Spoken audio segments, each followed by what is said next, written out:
Coming up, we're going to talk about the Diamondbacks series win over the LA Dodgers, their first series win of the season, I might add, with the man himself, Vince Samperio of Locked On Dodgers. All for you next. You are Locked On Diamondbacks, your daily Arizona Diamondbacks podcast, part of the Locked On Podcast Network, your team every day.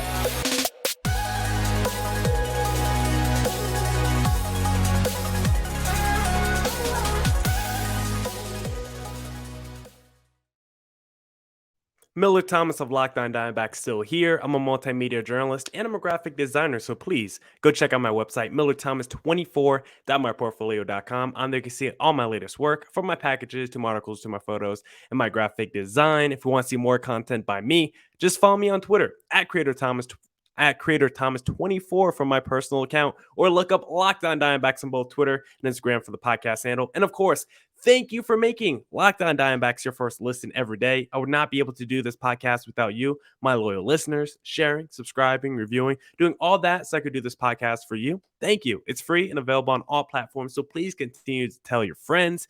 And today's episode is brought to you by Blue Nile. This Mother's Day, give mom something she'll treasure forever with fine jewelry from BlueNile.com. And Locked On Sports listeners get $50 off a $500 order. Just use code LOCKEDON at checkout.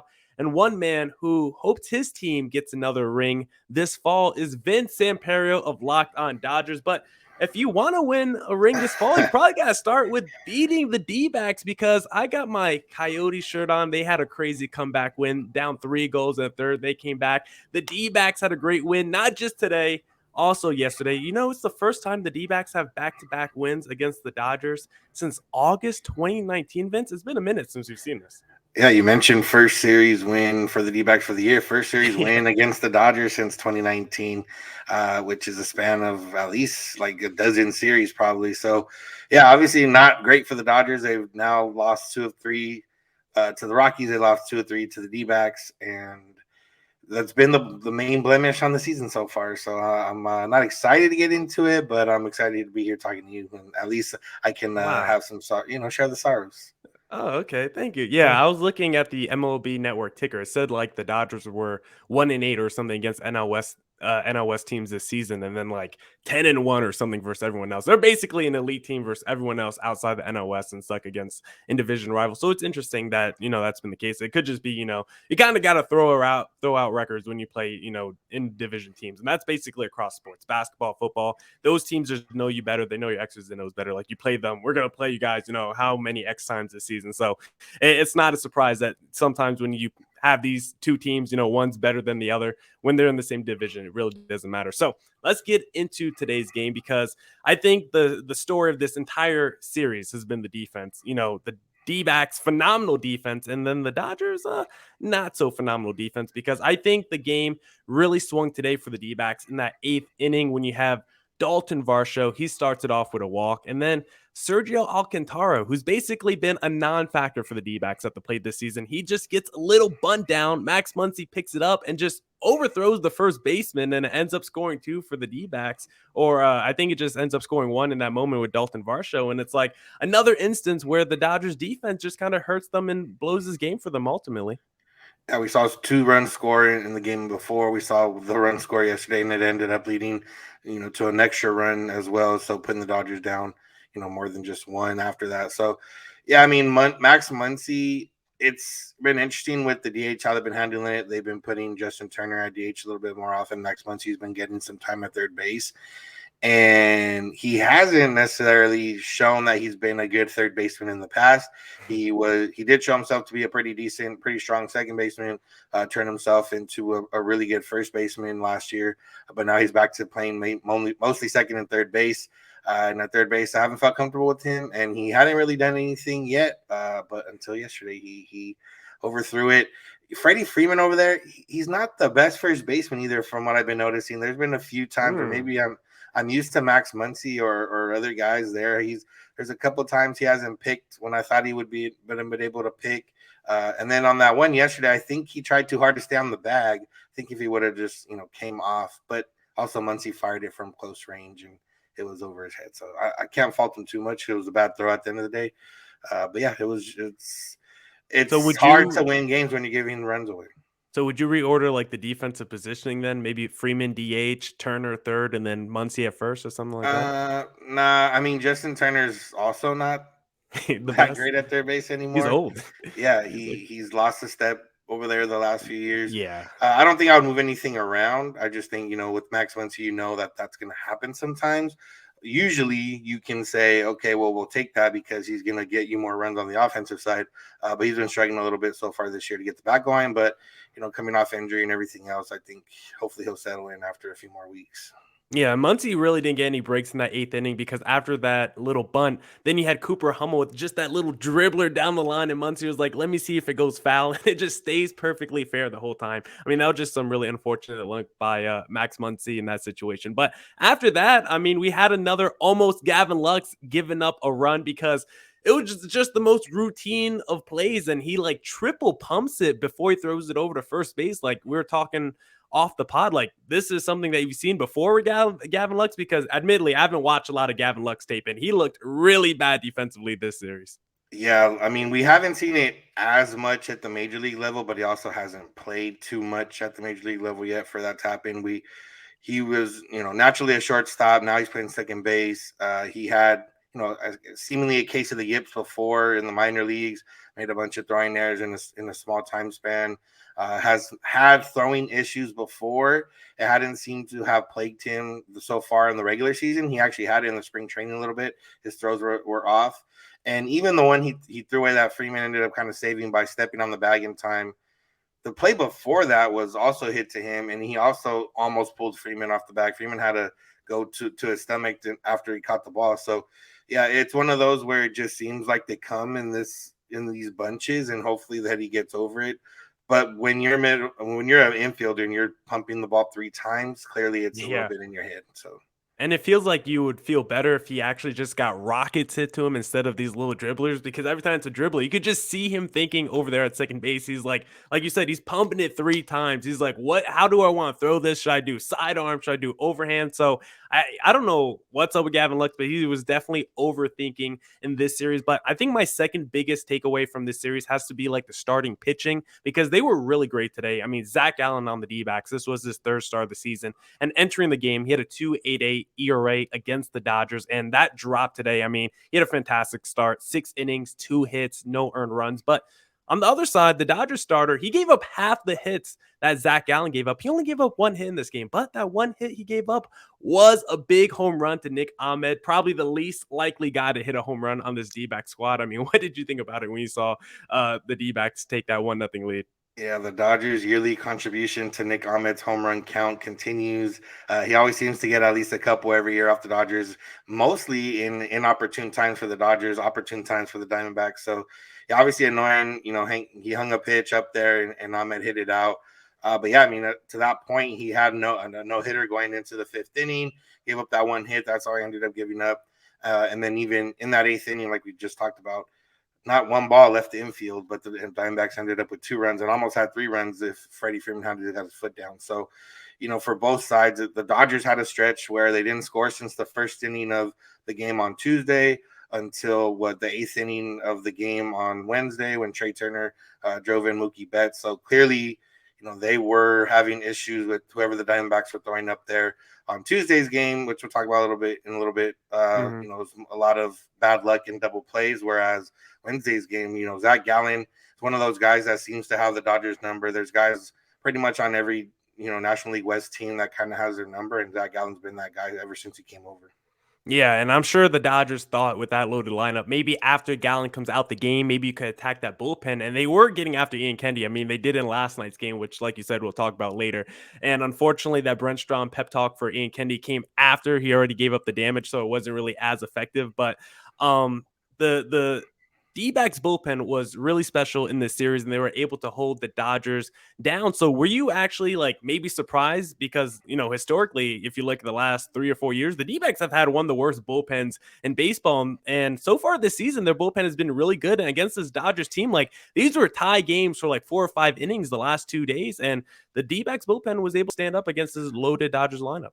Yeah, I mean, definitely surprised. We've seen the Dodgers get to a lot of bullpen so far this year, not just this year, but in years past. Especially the D-backs bullpen. But I think with Zach Davies, right? That's the name, or the one that pitched Yeah, with he pitched Davies. yesterday. Yeah, Davies is a guy that's held the Dodgers down before. As much as that means anything. Zach Gallen's the same way, and then Mark Melancon is somehow the Dodger whisperer down there in the Yeah. ninth inning. He's never blown a save against the Dodgers in his career. Now he's been on 3 NOS teams. So it did surprise me the other ways, but it's also, I'm assuming a lot of these guys, other than Man Supply, I don't remember too many other names that came out to face the Dodgers. So maybe it's just a matter of getting adjusted to some new arms that they haven't faced. No, that's fair because a lot of these D-backs relievers they literally just picked up off the scrap heaps in the Yeah. last year, like Mantiply and Kyle Nelson. Like these are their best relievers, and these guys are literally just picked up off the waiver wire. So yeah, I'm not surprised that you're not familiar with these guys. These are not household names that the D-backs are throwing out there. So don't fret on that at all. But yeah, the bullpen for the D-backs really held up. The Dodgers bullpen was pretty good as well, but of course Daniel Hudson gave up the run today, and Bruce Star Gratterall gave up the run yesterday because we're going to talk about that game in segment number 2. But if the Dodgers want to add some jewelry this fall, I think the best place to do it is not the World Series because I don't think they're winning the World Series this year. I think the best place that the Dodgers could get some fine jewelry is BlueNile.com because whether she prefers a statement piece or everyday subtle elegance, BlueNile.com has fine jewelry options for every mom. Shop high quality classic diamond rings, elegant tennis bracelets, or gemstone pendant necklaces. Looking for fine jewelry but having trouble choosing? Blue Nile has jewelry experts on hand 24/7, available via phone or chat to help you find a memorable gift at every budget. This Mother's Day, give mom something she'll treasure forever with fine jewelry from BlueNile.com. And Locked On listeners get $50 off a $500 order. This podcast exclusive is only good through Mother's Day. Use code LOCKED ON. That's code LOCKED ON. Plus, every order is insured, ships free, and arrives in discreet packaging that won't give away what's inside. Shop stress-free and find your forever peace. Go to BlueNile.com today. All right. We're here with Vince Samperio of Locked On Dodgers, and we're going to be breaking down game 2 now because the D-backs got a great win in the third game of the series that we just talked about. A clutch Nick Ahmed home run, the Dodgers defense blowing it for them late in that game, and the Dodgers defense blew it for them early in the game. What was yesterday? Yesterday was Tuesday. So the Dodgers defense blew. Yeah, I'm like trying to remember. I'm like, was it Saturday? No, I don't think It feels like Saturday. a long week. I know. Yeah, Trust me, I'm there. it feels like a long week. So yeah, Tuesday's game, the Dodgers defense really struggled for them. And I want to talk about that. But I first want to highlight the D-backs defense because I know we're probably going to talk about the Dodgers defense and Gavin Lux and everything. But the D-backs defense turned a season high 5 double plays. Dalton Varsho is making crazy plays in the outfield. Trey Turner was caught stealing. Chris Taylor got doubled up on the bases. The D-backs defense was basically doing everything in that game. And no double play was bigger than that one in the 8th inning because we already talked about Ian Kennedy in the first segment. He gave up that run. He tried to blow the game today, and he tried to blow the game Tuesday as well. He's been a man possessed the last 2 days trying to blow games for the D-backs, and Brent Strom did not allow him to do that in the 8th inning on Tuesday because he gave him the pep talk before he allowed the damage, was able to induce the ground ball. And looking at this Dodgers lineup, like I'm surprised they weren't able to, really come through with any of these scoring opportunities because I felt like they were able to put men on the bases. They were able to get to Zach Davies early, but throughout the night, the D-backs did a good job of just limiting the damage and not, putting up not letting the Dodgers put any big runs on the scorecard. Yeah, they ended up hitting into 5 double plays, 4 of the ground ball variety. One, Chris Taylor completely misreading a ball that he thought was going to land in for a hit, ended up getting doubled up at second base by Peralta after catching a line drive. So, yeah, it was just one of those nights where you couldn't get the hit, and you go back and you look at some of those ground balls on the double plays, and 2 or 3 of them were hit pretty hard, over 95 miles an hour, whatever. They're hit hard regardless of where they're at. And then just a little bit of bad luck in terms of the playing at that stadium. The Dodgers had 2 balls hit over 400 feet that at their stadium would have been home runs, but in Arizona don't quite reach it over there. And then I think Chris Taylor hit one, 405 feet in Wednesday's game that would have been out at anywhere at Dodger Stadium. So just one of those things where it ended up not being it. But props to the Diamondbacks. They allowed all those runners, but they turned all those double plays. And as we saw from the Dodgers defense, it's not that easy to turn those plays sometimes. Yeah, because let's talk about that because I think this game did swing in that third inning because Zach Davies got off to that start.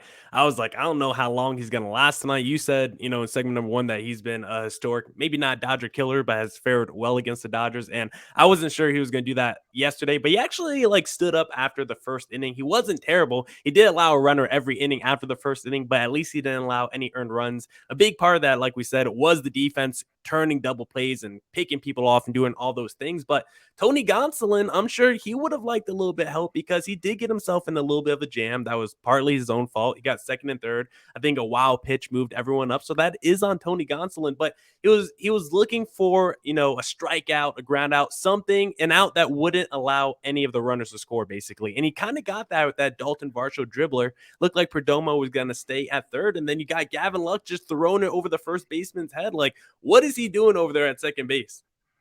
Yeah, man. Like I said, that he up to that point he hadn't really made a throw that bad so far this season. His throws aren't always the best, but I think it's one of those where he might have just been thinking a little bit too much, and then it carried over into Wednesday's game. Unfortunately, hopefully, it doesn't carry over more. But yeah, I mean, Tony Gonsolin's a guy who lives on the edge like that. I mean, he's had the low ERA over the last 2-3 seasons, but his WHIP and FIP have always been higher, higher than normal. So he's a guy that's kind of always gotten those double play ground balls or gotten, lucky or whatever the case is. And, got himself into trouble with walks and then, end up with a wild pitch and everything else. So, it may be one of those times where it just caught up to him yesterday. Unfortunately, it came at the hand of an error, but, we don't know exactly what would happen after those runs might have still scored.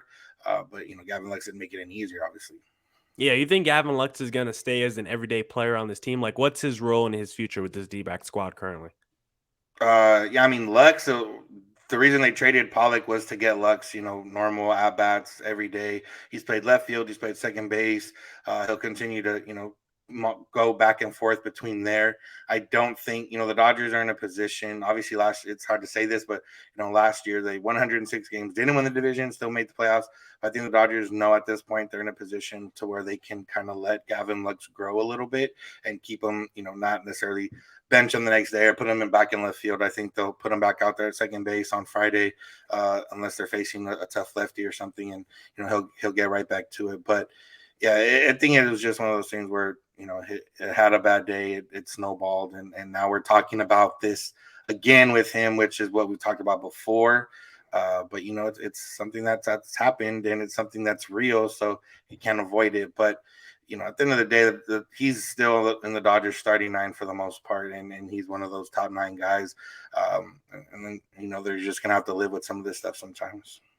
Entering the bottom of the 8th inning after that big double play by the D-backs in the top of the 8th, what was your confidence level? What were your emotions heading into the bottom of the 8th? Where were you on the Dodgers' potential chance of winning that game? Because as a D-backs fan, I felt like the longer we kept it tied and if we could get to extra innings, our chances of winning that game was going to increase just because I think you have an inherent advantage with the extra runner on second rule as the home team. I just think that, has a little built-in advantage for the home team. So how did you feel as a Dodgers fan? Because you're coming off that game one, the Walker Buehler complete game shutout, which we haven't even talked about. I mean, he just dominated the D-backs in the first game of the series. So you're tied 1-1 basically the whole game with the D-backs yesterday, or 3-3, whatever the tie was. And I don't know. What was your emotions heading into that 8th inning? Did you feel like the Dodgers still had control of the game? They just kept letting moments pass by? Like, what were your emotions? I mean, Walker Buehler, complete game shutout. The Diamondbacks scored with the 8 of an error.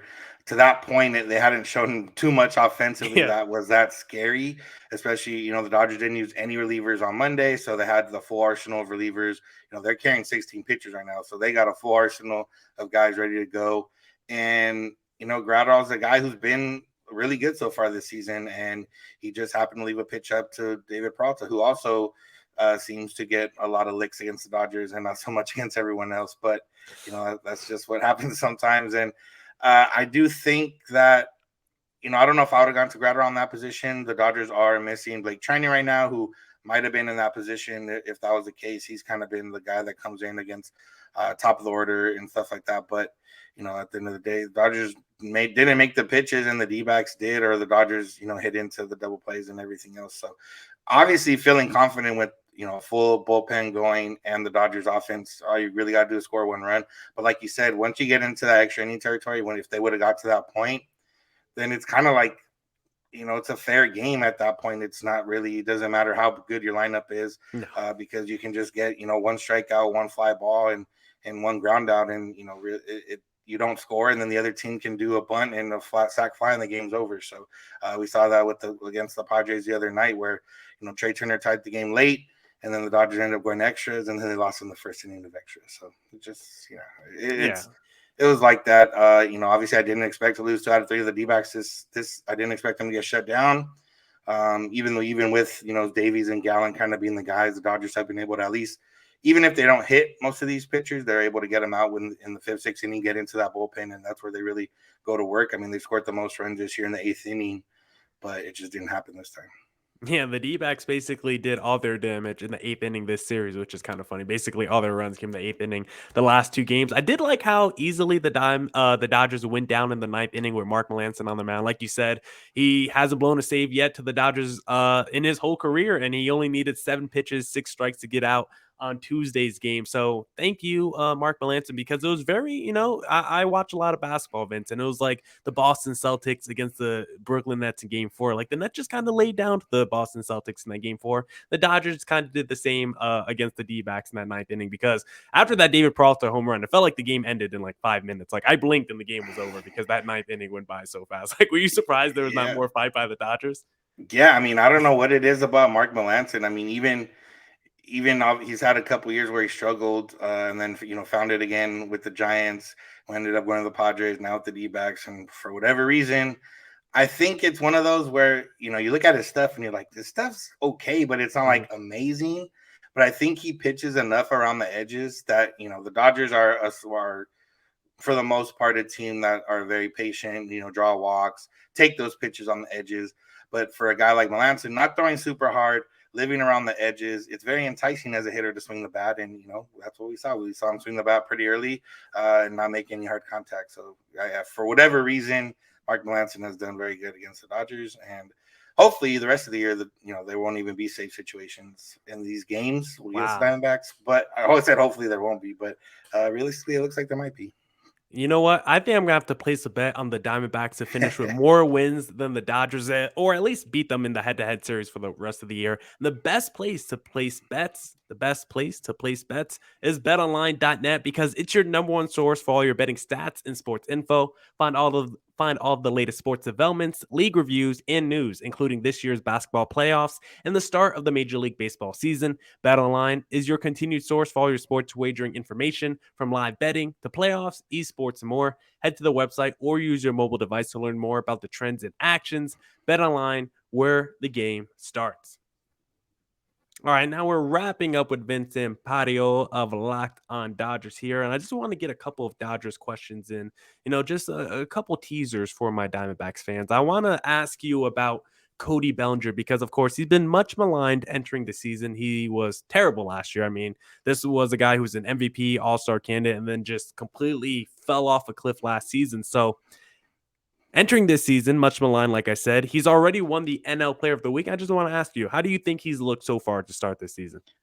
Yeah, very surprising, and especially, it's hard to read too much into spring training, just because, you don't know what guys are exactly working on at the plate or whatever else. But for a guy like him who struck out over half his at-bats in spring training, and he's not a guy that's trying he's trying stuff out, but he's not a guy that's trying to like hit the ball the other way more or something like that. He's a guy that's trying to get on base and trying to hit, and he looked really bad. He looked really bad the first week, and then he started barreling some baseballs. He started hitting some balls hard. He started hitting a couple over the wall, and even in this D-back series, he didn't quite get the hits that we've already been accustomed to the first couple weeks of the season. But he hit the ball hard a few times. He hit that one liner that Pavin Smith tracked down in right field. He hit I think the one double play hit into the ball was hit relatively hard. So he's starting to see the ball better, make better contact, and it's hard to get too excited because this is a guy that has had a lot of peaks and valleys so far in their short career. I mean, he went from rookie of the year to a down year in 2018 to MVP in 2019, then to not that good in 2020 and one of the worst players in 2021. And you don't know what to make of it. But The fact that he's hitting the ball hard, the fact that he's hitting off-speed pitches as well as fastballs is still pretty good. But as we saw, I think late in that game on Wednesday, you can still beat him with the well-placed fastball on the inside upper half. So that's something that's probably always going to be there. But as long as he can hit mistakes and hit the off-speed pitches, then he's a guy that is going to contribute. And the best part about it with this Dodger team, realistically, is that he doesn't need to be an MVP candidate anymore. He just needs to be a serviceable hitter with Golden Glove defense and center field, and that's what he still has the defense, and now he's starting to hit a little bit, so I'm cool with it.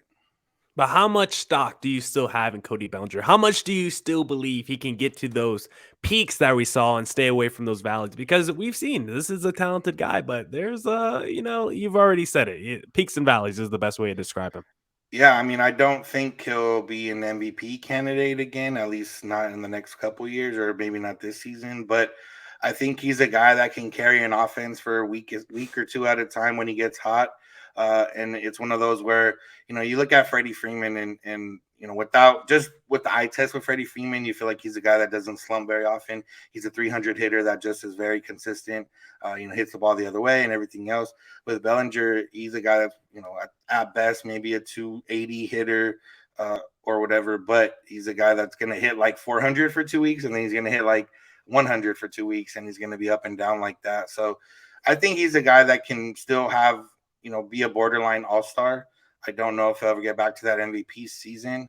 But a lot of it's in his head mentally. He worked through a lot of things, and you don't want to put too many excuses on him, because last year, he was hurt coming into, or he got hurt in the postseason, had the shoulder surgery, then got hurt in the first week of the season, and then everything else. And he contributed to the Dodgers pretty well in the postseason, had the game-winning hit against the Giants to win that series, had a big home run late in the game against the Braves. So he's still able to help out. But this year, I think he borderline all-star, not too much stock, and it's kind of in a weird spot now because the Dodgers is going to come up on free agency soon, and it's like, what do you do with a guy like that? You don't have no idea what he's going to give you year in and year out. What a good segue to my next question, Vince, because I want to know, what do you think his long-term future is with the Dodgers? Is it a short-term prove-it deal, or are you ready to lock him up for the next 8 years, or you're like, maybe it's better to trade him and see what we could get back for him on the open market? Yeah, I mean, if I'm not mistaken, I think he's a Boris guy, so he's definitely a guy he wants his bag. he's gonna try to get that money, and for a That team, money. yes, for the Dodgers, he's at this point not a necessity, he's a luxury, and we've seen the Dodgers let luxuries walk in the past. Kike Hernandez, Jock Peterson, even Corey Seager to a certain extent. I mean, he's a little bit above a luxury, but it wasn't quite the necessity, just because they had Trey Turner waiting to play shortstop. Just had Trey Turner there just casually. Yeah. But yeah, I mean, I think it's a matter of what he wants. If he thinks if he wants to bet on himself and do a short-term deal, then I think the Dodgers obviously would go for that. They're always offering short-term deals to guys, but if he's a guy that's going to want a longer deal for big money, first of all, I don't know if he'll get it anywhere else. I don't know if there's teams out there willing to spend like that on a guy who you don't know exactly what you're going to get. But, I think it might be one of those where he's just comfortable with the Dodgers. He knows what they're going to get, and, maybe he'll give them a slight discount. I mean, he's already up there in arbitration. I mean, he's making $17 million this year, and that's coming off he was one of the worst offensive players in baseball last year. But that was just because of how good he was his first few years that he got his arbitration number up there. So, it's a matter of, is he even going to be worth, that much in the coming years? I don't know. But if he keeps hitting like he is now, then, he's going to put himself in a spot to, maybe be $100 million guy. Yeah, I want to talk about Trey Turner and that deal. I don't think we have enough time to discuss it because it's one of the few things that trigger me very quickly in this world, that when I go back and look at that trade that the Dodgers pulled over, the fleece that the Dodgers pulled over the Washington Nationals, it really gets my blood boiling because of how good Trey Turner is and the fact that he was like a freaking throw-in in that deal. But I want to ask you one final question, Vince, before we wrap up today. A very simple but kind of a fun question. Just because this Dodgers lineup is so loaded, who do you think their best offensive player is? Yeah, it's hard not to fall in love with Freddie Freeman just because, Trey Turner has the numbers, but even I've talked about this, and maybe we're just spoiled as Dodger fans, but ever since Trey Turner came over, you look at the numbers and they're really good, but it's also like, I don't know, I feel like I had Trey Turner so high on the pedestal that he hasn't wowed me yet. Wow. But exactly, that's what I'm saying. Like, I That look at the statement numbers. wowed me. I look at the numbers and you're like, okay, yeah, it should be wild. But I don't know if it's because he hasn't quite shown the power since he came over to the Dodgers. He had decent home run numbers or pretty good home run numbers last year at the Nationals. Then when he came over, didn't quite bring that power over. Hasn't, really translated yet. But I think Freddie Freeman is the best offensive player right now. But, is that going to be the case throughout the whole year? I don't think so. I think Mookie Betts has the highest ceiling in terms of best offensive player just because he brings power and speed and, he's done it before and he's had seasons better than Freddie Freeman and Trey Turner and Cody Bellinger, before. But I think Freddie Freeman, I think he's just impressed me so far this year. He consistently hits the ball hard, hits the ball the other way. He can hit for power, and he's a guy that, doesn't seem to slump. And as well, from what we've seen so far this season, Mookie hasn't been that great, but anytime he gets on base, he's scoring. I mean, he's one of the league leaders in runs scored, and he's not even hitting, I think, 250 yet. So, it's a matter of just he's sitting behind those guys, and those guys are waiting to hit him in. Yeah, I think Mookie has a high ceiling, but he's just been so inconsistent with the Dodgers. I think I might lean Trey Turner, but I know he's had some playoff struggles. Freddie Freeman kind of has the whole package, so it really depends on what your taste is because Trey Turner has been able to tap into the power a little bit more now that he's like a 25 home run guy. That's a big deal for his game because when he's stealing 50 bags and getting you 25 home runs, that's huge for his offensive repertoire. I'm just looking at his stats here on Baseball Reference events during his time with the Dodgers.